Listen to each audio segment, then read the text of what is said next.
Hi friends, welcome back to my channel. ಇವತ್ತಿನ ವಿಡಿಯೋದಲ್ಲಿ ನಾನು ಈಸಿಯಾಗಿ ಟೇಸ್ಟಿಯಾಗಿ ಒಂದು ರುಚಿಕರವಾದಂತಹ ಚಪಾತಿಗೆ, ರೊಟ್ಟಿಗೆ, ದೋಸೆಗೆ, ಪೂರಿಗೆ ಯಾವುದಕ್ಕೆ ಬೇಕಾದರೂ ಸೂಟ್ ಆಗ್ತಕ್ಕಂತಹ ಪನ್ನೀರ್ ಬಟರ್ ಮಟರ್ ಮಸಾಲನ ಮಾಡಿ ತೋರಿಸ್ತಾ ಇದ್ದೀನಿ. ಬನ್ನಿ ಇದನ್ನು ಯಾವ ರೀತಿ ಮಾಡೋದು ಅಂತ ನೋಡ್ಕೊಂಬೋಣ. ಫಸ್ಟ್ಗೆ ನಾನಿಲ್ಲಿ ಒಂದು ಬಾಣಲೆ ಇಟ್ಕೊಂಡಿದ್ದೀನಿ, ಒಂದು ಪ್ಯಾನು, ಅದಕ್ಕೆ 1 ಸ್ಪೂನಷ್ಟು ಎಣ್ಣೆನ ಹಾಕ್ಕೊಂಡಿದ್ದೀನಿ. ಈ ರೀತಿ ಅದನ್ನು ಸ್ಪ್ರೆಡ್ ಮಾಡ್ಕೊಳ್ತಾ ಇದ್ದೀನಿ. ಈಗ ಉರಿನ ನಾನು ಸಿಮ್ಮಲ್ಲೇ ಇಟ್ಕೊಂಡು ಇದಕ್ಕೆ ಪನ್ನೀರ್ ಕ್ಯೂಬ್ಸ್ನ ಹಾಕ್ಕೊಳ್ತಾ ಇದ್ದೀನಿ. ನಾನಿಲ್ಲಿ ಒಂದು 200 ಗ್ರಾಮಷ್ಟು ಪನ್ನೀರ್ನ ಈ ರೀತಿ ಕಟ್ ಮಾಡಿ ಇಟ್ಕೊಂಡಿದ್ದೆ, ಅದನ್ನು ಹಾಕಿ ಈ ರೀತಿ ಫ್ರೈ ಮಾಡ್ಕೊಳ್ತಾ ಇದ್ದೀನಿ.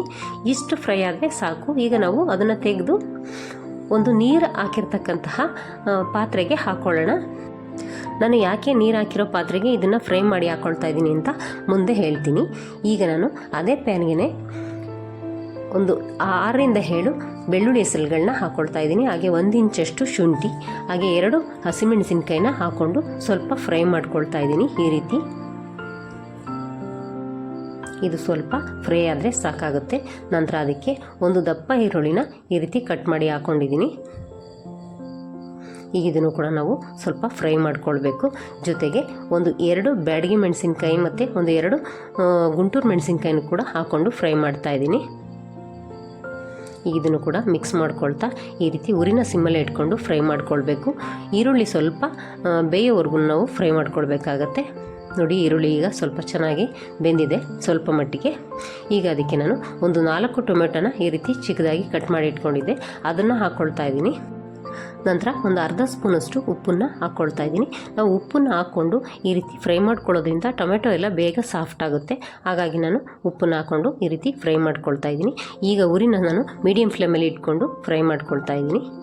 ಅದು ಬೇಗ ಸಾಫ್ಟ್ ಆಗುತ್ತೆ. ಕೇವಲ ಒಂದು 3ರಿಂದ 4 ನಿಮಿಷದಲ್ಲಿ ಅದು ತುಂಬ ಬೇಗನೆ ಸಾಫ್ಟ್ ಆಗಿಬಿಡುತ್ತೆ. ಈಗ ನೋಡಿ, ಚೆನ್ನಾಗಿ ಸಾಫ್ಟ್ ಆಗಿದೆ ಟೊಮೆಟೊ ಎಲ್ಲ. ಇಷ್ಟಾದರೆ ಸಾಕು. ಈಗ ನಾನು ಗ್ಯಾಸ್ನ ಆಫ್ ಮಾಡ್ಕೊಳ್ತೀನಿ. ಈಗ ಅದಕ್ಕೆ ನಾನು ಒಂದು 15ರಿಂದ 20 ಗೋಡಂಬಿನ ಈ ರೀತಿ ನೆನೆಸಿಟ್ಕೊಂಡಿದ್ದೆ 1 ಗಂಟೆ ಮುಂಚೆ, ಅದು ಕೂಡ ನೆಂದಿದೆ. ಈಗ ಗ್ಯಾಸ್ನ ಆಫ್ ಮಾಡ್ಕೊಂಡಿದ್ದೀನಿ.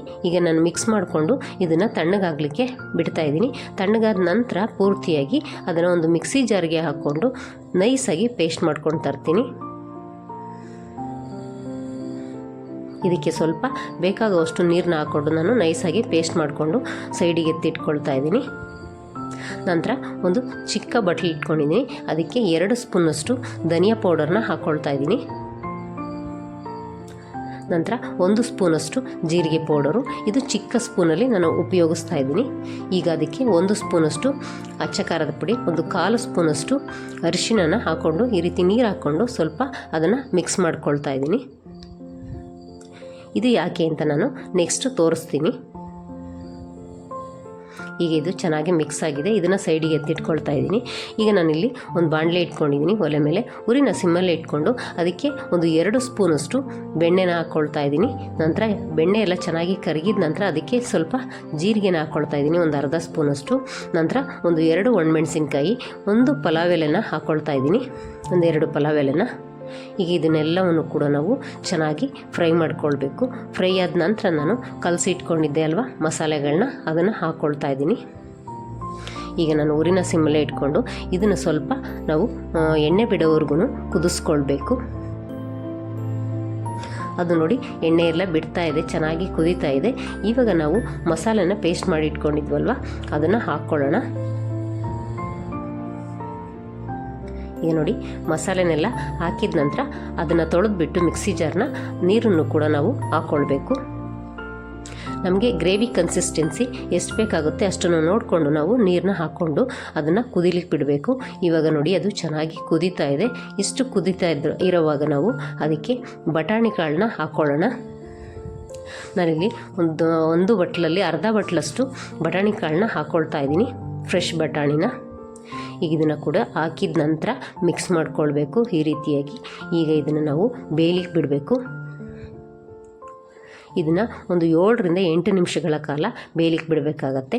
ಈಗ ನಾನು ಒಂದು ಅರ್ಧ ಸ್ಪೂನಷ್ಟು ಉಪ್ಪನ್ನು ಹಾಕ್ಕೊಳ್ತಾ ಇದ್ದೀನಿ. ನಾವು ಟೊಮೆಟೊನ ಬೇಯಿಸುವಾಗ ಉಪ್ಪನ್ನ ಹಾಕ್ಕೊಂಡಿದ್ದೀವಿ, ನೋಡಿಕೊಂಡು ನಾವು ಉಪ್ಪನ್ನ ಹಾಕ್ಕೊಳ್ಬೇಕಾಗತ್ತೆ. ಈಗ ಇದನ್ನು ಮಿಕ್ಸ್ ಮಾಡಿಕೊಂಡು ನಾವು ಬೇಯಲಿಕ್ಕೆ ಬಿಟ್ಬಿಡೋಣ. ನಾನೀಗ ಒಂದು ಮುಚ್ಚಳ ಮುಚ್ಚಿ ಅದನ್ನು ಬೇಯಲಿಕ್ಕೆ ಬಿಡ್ತಾ ಇದ್ದೀನಿ. ನಾವು ಮಧ್ಯೆ ಮಧ್ಯೆ ತೆಗೆದು ಕೈ ಆಡಿಸ್ಕೊತಾ ಇರಬೇಕು, ತಳ ಒತ್ತೇ ಇರೋ ಹಾಗೆ. ಈ ರೀತಿಯಾಗಿ ನಾನು ಮಧ್ಯೆ ಮಧ್ಯೆ ಕೈ ಆಡಿಸ್ತಾ ಇದ್ದೀನಿ. ಉರಿನ ನಾನು ಮೀಡಿಯಮ್ ಫ್ಲೇಮ್ ಇಟ್ಕೊಂಡು ಅದನ್ನು ಬೇಯಿಸ್ಕೊಳ್ತಾ ಇದ್ದೀನಿ.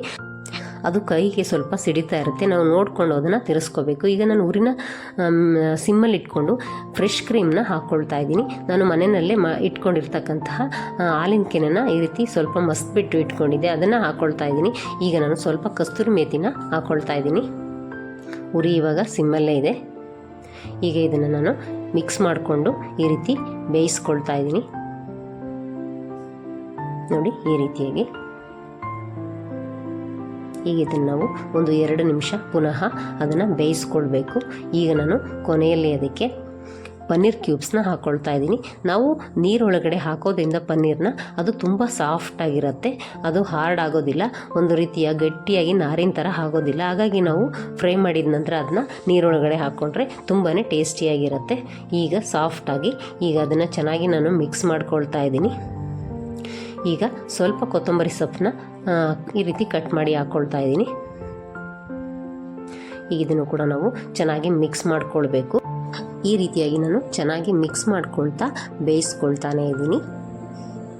ಈಗ ನಾನು ಒಂದು ಅರ್ಧ ಸ್ಪೂನಷ್ಟು ಗರಂ ಮಸಾಲ ಪೌಡರ್ನ ಹಾಕ್ಕೊಳ್ತಾ ಇದ್ದೀನಿ. ಗರಂ ಮಸಾಲ ಪೌಡರ್ನ ಹಾಕಿದ ನಂತರ ಅದನ್ನು ಕೂಡ ನಾವು ಚೆನ್ನಾಗಿ ಮಿಕ್ಸ್ ಮಾಡ್ಕೊಳ್ಬೇಕು.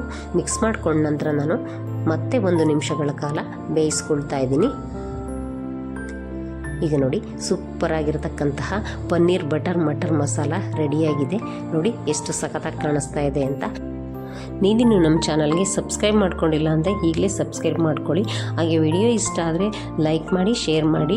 ಹೀಗೆ ನಮ್ಮ ಚಾನಲ್ನ ಸಪೋರ್ಟ್ ಮಾಡ್ತಾಯಿರಿ. ನೀವು ನಮ್ಮ ಚಾನಲ್ನ ಸಬ್ಸ್ಕ್ರೈಬ್ ಮಾಡ್ಕೊಳ್ಳೋದ್ರಿಂದ ನಾನು ಆಗ್ತಕ್ಕಂತಹ ಹೊಸ ವಿಡಿಯೋಗಳು ಮತ್ತು ಈಸಿ ರೆಸಿಪಿಗಳನ್ನ ನೀವೇ ಮೊದಲು ನೋಡ್ಬೋದು. ನೋಡಿ ಸೂಪರಾಗಿರ್ತಕ್ಕಂತಹ ಪನ್ನೀರ್ ಬಟರ್ ಮಟರ್ ಮಸಾಲ ಇವಾಗ ರೆಡಿಯಾಗಿದೆ. ನಾವು ಮನೆಯಲ್ಲೇ ಇರ್ತಕ್ಕಂತಹ ಪದಾರ್ಥಗಳನ್ನ ಉಪಯೋಗಿಸ್ಕೊಂಡು ಸೂಪರಾಗಿ ನಾವು ಪನ್ನೀರ್ ಬಟರ್ ಮಟರ್ ಮಸಾಲಾನ ಮಾಡ್ಕೊಳ್ಬೋದು. ನಾವು ಇದನ್ನು ತಿನ್ನಲಿಕ್ಕೆ ರೆಸ್ಟೋರೆಂಟಿಗೆ ಹೋಗಬೇಕು ಅಥವಾ ಡಾಬಾಗೆ ಹೋಗಬೇಕು ಅನ್ನೋ ಅವಶ್ಯಕತೆ ಇಲ್ಲ, ಮನೆಯಲ್ಲೇ ಈಸಿಯಾಗಿಯೇ ಮಾಡ್ಕೊಳ್ಬೋದು. ನೋಡಿ ಎಷ್ಟು ಸಖತ್ತಾಗಿ ಬಂದಿದೆ ಅಂತ. ನೀವು ಕೂಡ ನಿಮ್ಮ ಮನೆಯಲ್ಲಿ ಮಾಡಿಕೊಂಡು ಯಾವ ರೀತಿ ಬಂತು ಅಂತ ನನಗೆ ಕಮೆಂಟಲ್ಲಿ ತಿಳಿಸಿ. ಇದೇ ರೀತಿ ಇನ್ನೊಂದು ಹೊಸ ಮತ್ತು ಈಸಿ ರೆಸಿಪಿಯೊಂದಿಗೆ ನಾನು ನಿಮ್ಮನ್ನು ಮುಂದಿನ ವಿಡಿಯೋದಲ್ಲಿ ಭೇಟಿಯಾಗ್ತೀನಿ. ಅಲ್ಲಿವರೆಗೂ ಥ್ಯಾಂಕ್ ಯು ಫಾರ್ ವಾಚಿಂಗ್.